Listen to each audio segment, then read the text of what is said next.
Equity. Trading on equity क्या है? हम लोग जब कैपिटल स्ट्रक्चर हमने डिसाइड करना होता है, हम लोग क्या कैपिटल स्ट्रक्चर रखें हमारा, तो financial managers trading on equity की हेल्प से, इसको हम फाइनेंशियल लीवरेज भी कहते हैं, फाइनेंशियल लीवरेज और ट्रेडिंग ऑन इक्विटी की हेल्प से अपना कैपिटल स्ट्रक्चर वो डिसाइड करते हैं।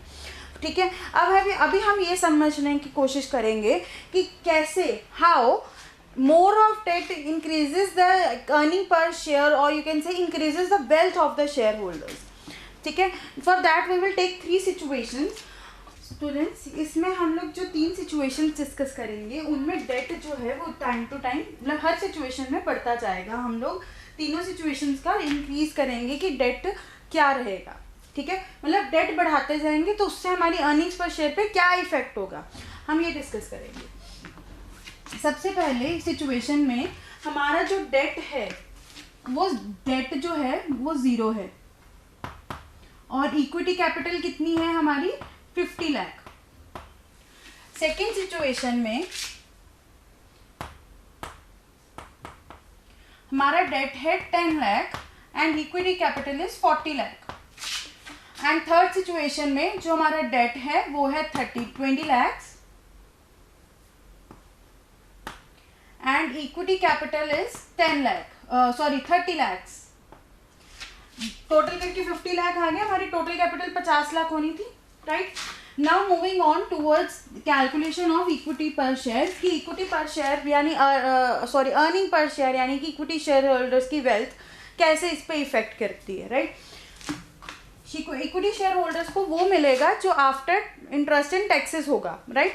सो अभी हमारे पास जो इनकम है वो है earnings before interest and tax, that is ₹7 lakh। तीनों सिचुएशंस में वो 7 लाख रहेगी। ओके, अब हम इसमें से पहले इंटरेस्ट डिडक्ट करेंगे। इंटरेस्ट है हमारा 10%, रेट क्या है 10%। अब यहाँ पे हमारा डेट कितना है, इंटरेस्ट किस पे पड़ेगा, डेट पे पड़ेगा, राइट। अब यहाँ से डिडक्ट क्या होगा 0, कुछ भी डिडक्ट नहीं होगा क्योंकि हमारा डेट कुछ नहीं है, राइट। अब यहाँ पे हमारा डेट है 10 लाख, इसका 10% दैट मीन्स 1 लाख, राइट। इस सिचुएशन में हमारा जो डेट पे जो इंटरेस्ट पड़ेगा, सेकेंड सिचुएशन का डेट 10 लाख है, उसका 10% इज 1 लाख। वो हमें 1 लाख रुपए इंटरेस्ट पड़ेगा, वो हमने हमारे प्रॉफिट में से माइनस कर दिया। नेक्स्ट इज 20 लाख का हमारे पास डेट है। थर्ड सिचुएशन में हमारे पास 20 लाख का डेट है, 20% उसका बना 2 लाख रुपीज। ये सब हम लोग उसमें से डिडक्ट करते जाएंगे, राइट। तो that means we are left with 7 lakh, 6 lakh and 5 lakh, right. ये हमारे पास अब इंटरेस्ट माइनस हो गया, अर्निंग्स बिफोर टैक्सेस है, क्लियर। नाउ अब हम इसमें से टैक्स रेट माइनस करेंगे। टैक्सेस माइनस करेंगे, टैक्स रेट हमारा है 30%, राइट। यानी कि जो हमारे पास इनकम है इसका 30%, क्लियर। 7 लाख का 30% will be 70,000 into 3, that means 2,10,000, clear. 6 lakh का 30% will be that is 1,80,000 and in third situation it will be 1,50,000, right। मतलब हमने सिर्फ यहाँ पे जो हमारी अर्निंग्स है उसका 30% हमारा टैक्स जाना है, हमने उसको डिडक्ट करा है, राइट। हम इसको माइनस करेंगे एंड माइनस करेंगे। Now we are left with 7 lakh minus 2,10,000, we are left with 90,000 and now we are left with earnings before taxes, that means हमने EBIT में से इंटरेस्ट माइनस कर दिया। हमारे earnings before interest and taxes थे, यानी कि जो हमारा प्रॉफिट था अभी उसमें से हमने ना इंटरेस्ट किसी तरह के इंटरेस्ट माइनस बाकी एक्सपेंसेस माइनस कर दिए थे, कोई इंटरेस्ट नहीं माइनस किया था, कोई टैक्स नहीं माइनस किया था। अब इंटरेस्ट हमने एज पर डेट माइनस कर दिया। अब हमारे पास जो बचा that was EBT, that means earnings before taxes, मतलब हमने इंटरेस्ट माइनस कर दिया। अब टैक्सेस से पहले जो अर्निंग बची है, अब इन अर्निंग्स पे ही हमारे टैक्सेस लगेंगे। टैक्स रेट कितना है 30%। Now what we will deduct taxes, right, at the rate of 30%, that means ये आप यहाँ पे 2,10,000 डिडक्ट करेंगे, that means 30% of 7 lakh, it means 30% of 7 lakh is 2,10,000, 30% of 6 lakh is 1,80,000 and 30% of 5 lakh is 1,50,000. Okay, clear है यहाँ तक? अब हमारे पास जो बचेगा that will be net earnings और earnings you can say. Okay, इसको डिडक्ट करेंगे तो हमारे पास बचेगा 4,90,000, यस, एंड इसको जब डिडक्ट करेंगे what we will left with be 4,20,000, and जब इसमें से हम लोग डिडक्ट करेंगे we will be left with 3,50,000, right? इतना हमारे पास अर्निंग्स बच गई। अब ये अर्निंग्स किसके पास है? टैक्सेस भी दे दिए, सब कुछ दे दिया। अब ये अर्निंग्स हमारी अवेलेबल है हमारे शेयर होल्डर के लिए, earnings for of share holders you can से। अब हर एक शेयर होल्डर कितनी अर्निंग्स कलेक्ट कर रहा है, राइट? कितनी अर्निंग्स उसको मिल रही हैं, ये अब हम देखेंगे। That means we will calculate now earning per share. Earning per share, एक शेयर होल्डर अपने एक शेयर के पीछे कितना पैसा कमा रहा है, राइट? अब हमारे पास हमने शेयर कैपिटल पता है ₹50 लाख है, जो शेयर्स हैं that are of ₹10 each, that means ये 5 लाख शेयर्स इसके हो गए, 4 लाख शेयर्स यहाँ पे हो गए, 4 lakh shares and 3 lakh shares यहाँ पे हो गए। We are taking same interest rates, sorry same rate, ये भी 10 रुपये का ही है और ये भी 10 रुपये का ही है, of 10 rupees each, it is 3 lakh shares, right? अब तीनों सिचुएशंस में हर एक शेयर होल्डर को कितना रुपीस पर शेयर अर्निंग मिलेगी, दैट मीन्स जितनी उसकी टोटल अर्निंग है, यानी ये इतना वो टोटल कमा रहा है, और कितने शेयर्स हैं यहाँ पे 5 लाख, राइट?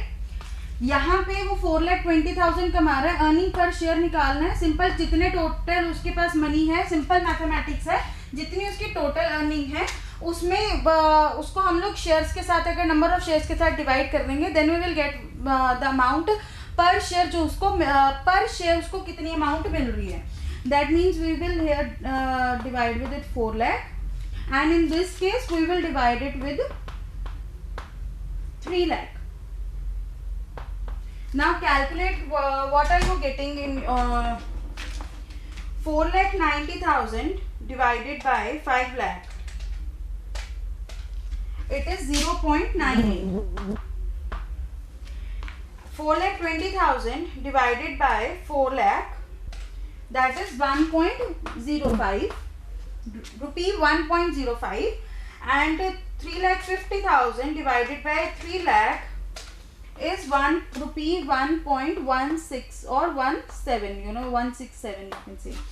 आप हर शेयर के पीछे एक शेयर होल्डर को इस सिचुएशन में 98 रुपीज मिल रहे हैं, इस सिचुएशन 98 पैसा, सॉरी 98 रुपीज, 98 पैसे मिल रहे हैं।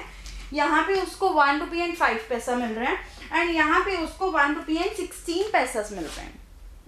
Clear? So this was earning per share, it is, मतलब कि यहाँ पे हमारी पर शेयर वो कितना कमा पा रहे हैं। अब आप ये देखिए, जैसे जैसे सिचुएशन हमारी तीनों सिचुएशन में हमारा डेट बढ़ता गया, हमारी अर्निंग पर शेयर भी बढ़ती चली गई। इसीलिए हम लोग अपने डेट को मैक्सिमाइज करते हैं, मैक्सिमाइज जितना करेंगे हमारी जो share capital earning per share है वो उतनी ज़्यादा इंक्रीज होगी। इसके पीछे लॉजिक ये है राजे, क्योंकि एक तो जो नंबर ऑफ शेयर होल्डर्स के बीच में अर्निंग्स डिवाइड होनी है वो कम हो जाएंगे, क्योंकि एक देखो, एक इतना सेट ऑफ अर्निंग्स है, उसको कहीं लेने वाले 10 जने और कहीं लेने वाले 4 जने, तो एक को ज़्यादा हिस्सा मिल जाएगा, राइट? एक ये लॉजिक है। दूसरा लॉजिक ये है कि यहाँ पे जो टैक्सेस होते हैं हमारे, वो हमारे ज़्यादा मतलब, कहने का मतलब कि जो टैक्सेस हैं हमारे, अब जो इंटरेस्ट है वो तो डिडक्ट हो गया ना, ये तो टैक्सेबल ही नहीं है। कहीं हमारा देखो जरा बात समझो, इस सिचुएशन में हमारा टैक्सेबल इनकम कितनी थी? 7 लाख। लोगों के हाथ से हम लोग 7 लाख के बेसिस पे टैक्स निकाल रहे थे। अब यहाँ पे 6 लाख है, 6 लाख के बेसिस पे निकाल रहे हैं, और यहाँ पे हमारा 5 लाख के। नो डाउट इंटरेस्ट रेट कम हो गया, शेयर्स भी तो कम हो गए ना हमारे। इसीलिए जब हमारे टैक्स रेट्स जो होते हैं, जब हमारे टैक्सेस जो हैं वो हाई होते हैं, टैक्स रेट कम तो नहीं, 30% tax rate is not less.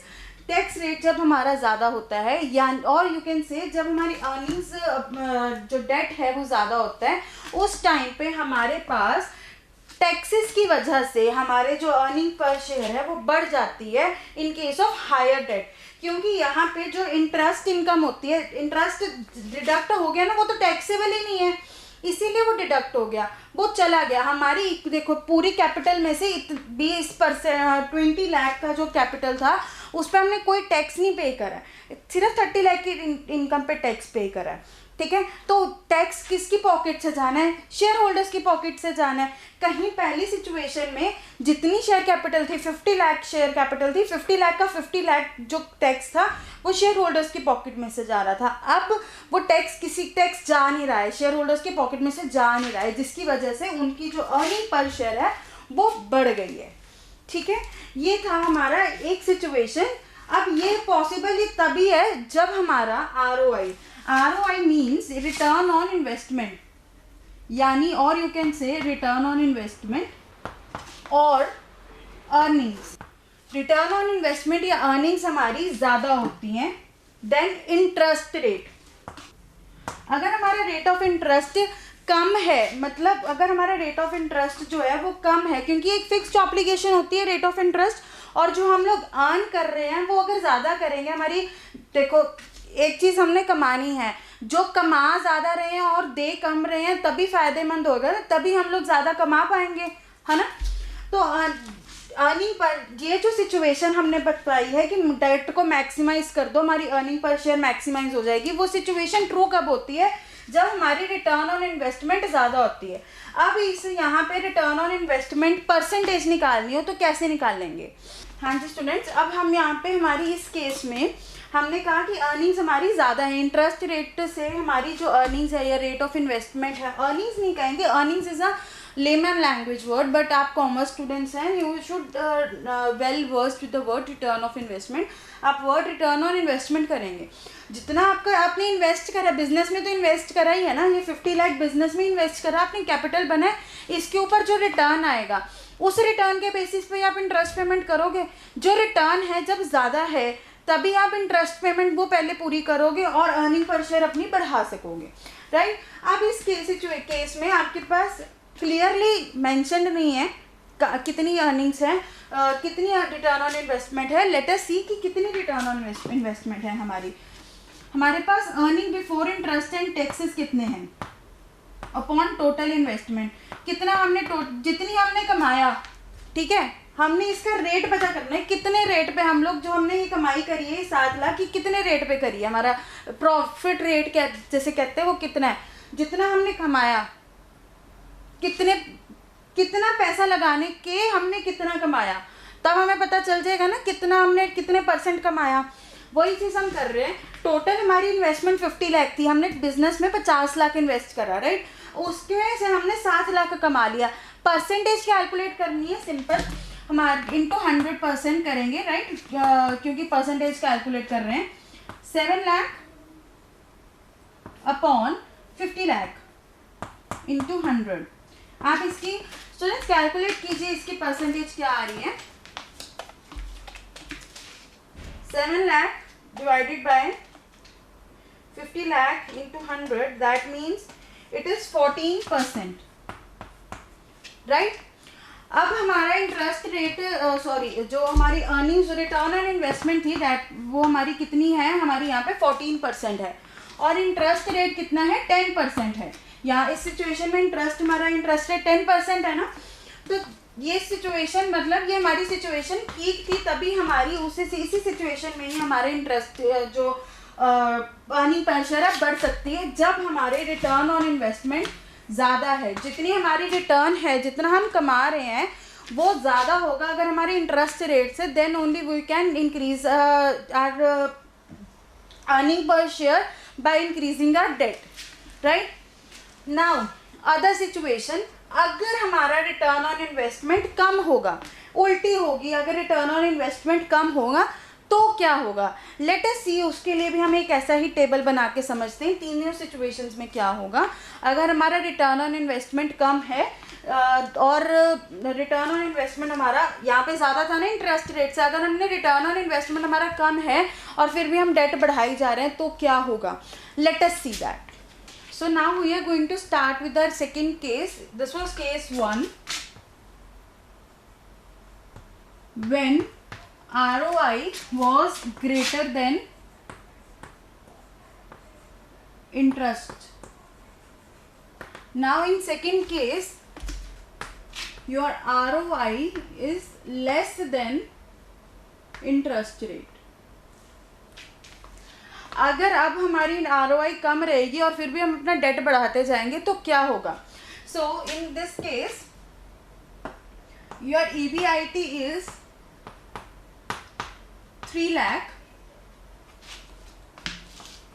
and rest of the things are same. Capital you require is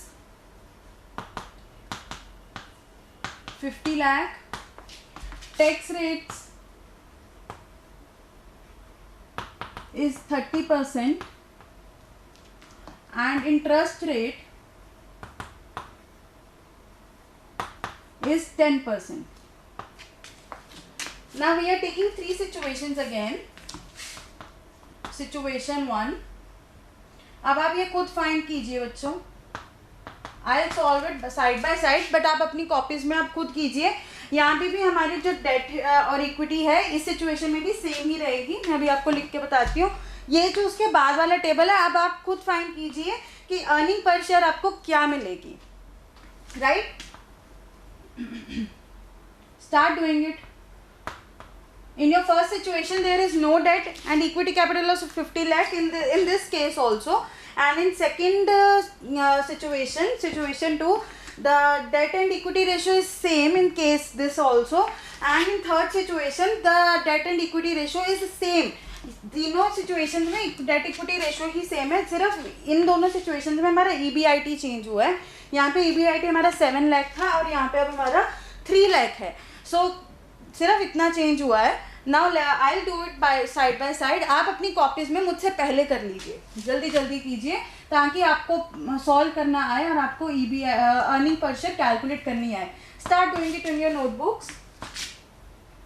date in first situation is 0, equity capital is 50 lakh, debt in second situation is 10 lakh and equity capital will be 40 lakh. Debt in third situation is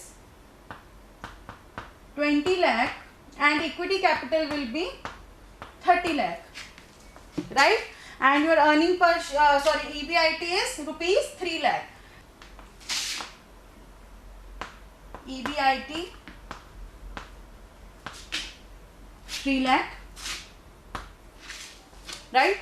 अब हम इसमें से क्या minus करेंगे, interest कितना है 10%। First case में debt कितना है 0, तो there will be no interest. Second case में डेट कितना है 10 लाख, 10 लाख का 10% is 1 lakh. And third situation में 20 लाख डेट है, उसका 10% will be 2 lakhs. So this is your interest which you will deduct. Here your income will be, or you can say earnings after taxes, but earnings after interest but before taxes, or earnings before taxes, whatever you can say. In second situation your earnings will be 2 lakh and in third situation it will be rupees 1 lakh, right? So now what we will do, we will deduct taxes, that is 30%. 30% of 3 lakh 90,000 3 lakh is 90,000. 30% of 2 lakh is 60,000.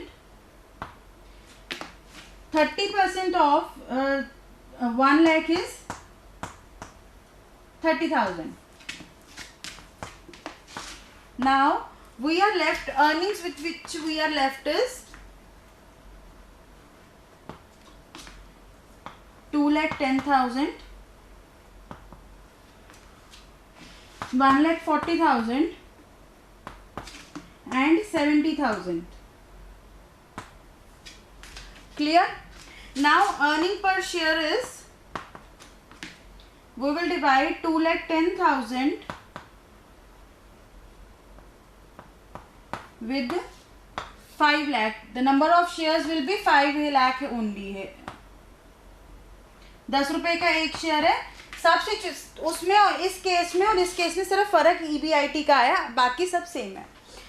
और यहाँ पे भी हमारी 1,40,000 को हम लोग किससे divide करेंगे? 4 लाख शेयर्स के साथ. एंड यहाँ पे हम लोग 3 लाख शेयर्स के साथ 70,000 को डिवाइड करेंगे. Now calculate what you are getting EBITs. 2,10,000 divided by 5 lakh, it is rupees 0.42. 1,40,000 divided by 4 lakh, it is 0.35. And 70,000 divided by 3 lakh, it is 0.23. So now you can see that it is declining in that situation. In this case your earning per share is declining when you are increasing debt, because your return on investment, आपने जितना कमा रहे हो वो कमाया आपने उतना नहीं है जितना आप इंटरेस्ट पे कर रहे हो. तो जब आपका कमाना उतना नहीं है जितना आप इंटरेस्ट पे कर रहे हो, तो आप अपनी अर्निंग्स, शेयर होल्डर्स की अर्निंग्स से कम कर रहे हो. Now calculate ROI in this situation. क्या था ROI? कैसे कैलकुलेट करेंगे हम लोग? जितना हमारे पास हमने कमाया है और जितना लगाने के बाद हमने उसको कमाया है, that will B ROI in this situation will be 3 lakh upon 50 lakh into 100. That will B 6%. हमारी जो ROI है वो है 6%. Now in this case your ROI is 6% and your interest rate is 10%, which is less. So which means कि your ROI is less than your interest rate. कमा उतना नहीं रहे हो जितना खर्चा कर रहे हो. तो जब खर्चा ज़्यादा कर रहे हो तो आप अपनी ऑनर्स की पॉकेट में से खर्चा पे कर रहे हो. इसीलिए आपका डेट जब बढ़ता गया आपकी अर्निंग्स पर शेयर कम होती गई. लेकिन यहाँ पे आपका टैक्सेस जो हैं वो आपकी शेयर होल्डर्स की पॉकेट में से कम गए हैं, इसीलिए आपकी शेयर होल्डर्स के पास जो पैसे आए हैं वो बढ़ते गए हैं. क्लियर? ये दोनों सिचुएशंस क्लियर हो गई हैं आपको अच्छे से. ये समझनी आपके लिए बहुत ज़्यादा ज़रूरी है. टेक अ सेकेंड थॉट, इसको रिवाइज अभी के अभी ज़रूर इसको रिवाइज कीजिए, वरना अगर आपको इसमें कोई डाउट है देन आप आगे समझेंगे चीज़ें आपको बहुत कॉम्प्लिकेट हो जाएंगी, आपको याद करनी पड़ेंगी. ये बहुत सिंपल सी बात है कि हम लोग ने ये देखना है कि हमारी अर्निंग पर शेयर कितनी है. जो हमारी इंटरेस्ट अर्निंग्स थी बाकी एक्सपेंसेस को डिडक्ट करने के बाद उसमें से हमने इंटरेस्ट माइनस करा depending upon the debt we are having, and फिर हमने उसमें से टैक्सेस माइनस करे depending upon the income which we are left with, and फिर वो हमारी जो इनकम बची वो शेयर होल्डर्स की के पास जानी थी. वो हमने फिर देखा कि शेयर होल्डर्स को कितनी इनकम गई है, और ये बढ़ती गई जब हमारा रिटर्न ऑन इन्वेस्टमेंट ज़्यादा थी, और ये कम होती गई जब हमारी रिटर्न ऑन इन्वेस्टमेंट कम थी.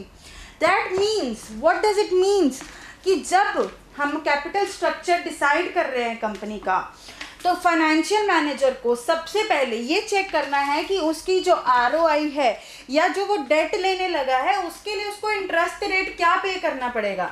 अब वो आपका इंटरेस्ट रेट, वो डेट तभी ले अगर उसका इंटरेस्ट रेट आपकी ROI से कम है, आपकी अर्निंग्स से कम है, आपके रेट ऑफ अर्निंग्स से वो कम है आपका इंटरेस्ट जो आप उस डेट के लिए पे करने जा रहे हो, तब उस डेट को लो, अदरवाइज वो मत लो. Then go for equity equity shares, आप इक्विटी शेयर्स ले लो, आप अपनी इक्विटी कैपिटल बढ़ा लीजिए.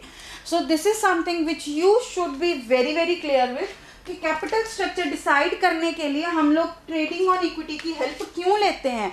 मैंने आपको बताया था कि कंपनी की प्रॉफिटेबिलिटी इससे इफेक्ट होती है, बिल्कुल हो रही है, राइट, हो रही है ना. यहाँ पे दोनों केसेस में ये कंपनी की प्रॉफिट्स हैं, earnings, profits means profitability means कि अर्निंग, शेयर होल्डर्स की अर्निंग्स हैं, ये उस पर इफेक्ट कर रहा है ये बहुत ज़्यादा. और उस चीज़ को, कैपिटल स्ट्रक्चर को डिसाइड करने के लिए जो फाइनेंशियल मैनेजर्स हैं वो ट्रेडिंग और इक्विटी की हेल्प लेते हैं. तो ट्रेडिंग और इक्विटी का ये टेबल बनाने के बाद उनको समझ में आता है कि उनको क्या करना चाहिए, क्या नहीं करना चाहिए. सबसे पहली जो चीज़ वो चेक करते हैं वो ये चेक करते हैं कि आपकी इंटरेस्ट ऑन इन्वेस्टमेंट जो है वो ज़्यादा होनी चाहिए आपके इंटरेस्ट रेट्स से. Clear? This was whole about the concept of capital structure. In this topic of capital structure, we are just left with the factors affecting capital structure.